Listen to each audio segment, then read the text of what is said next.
You're watching Mirror 7 News. Stay informed, stay ahead for more news. So get this, it's been 20 years since one of the wildest storylines in WWE history. The infamous custody ladder match between Rey Mysterio and Eddie Guerrero at SummerSlam 2005. And guess who's reflecting on it all these years later?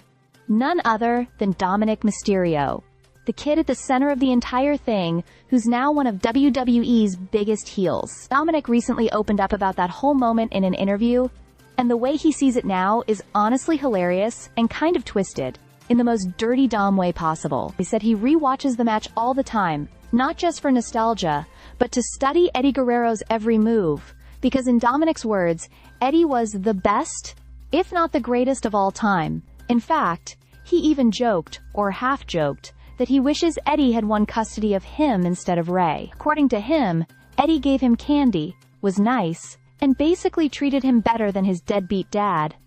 It gets better, or worse, depending on your perspective. Dom dropped some behind-the-scenes info too.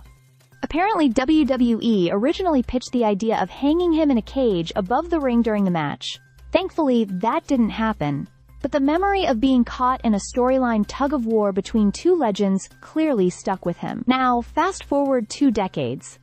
Dominik is the current Intercontinental Champion, rocking Eddie's old Latino heat swagger and riding high as a top heel in the Judgment Day. He's gone full circle, not only embracing Eddie's style, but throwing constant jabs at his real-life dad Reddy. He called Rangy ugly, said he wears a mask because he has no hair, and even accused his parents of stealing the $5,000 he was paid as a kid for that SummerSlam appearance. In classic kayfabe fashion, Dominik leans hard into the villain persona, saying stuff like, "I worked for that money! You didn't go and bump!" It's all part of his act, but the way he blends real emotions with scripted drama is what makes this whole storyline so iconic, even all these years later. And here's the kicker.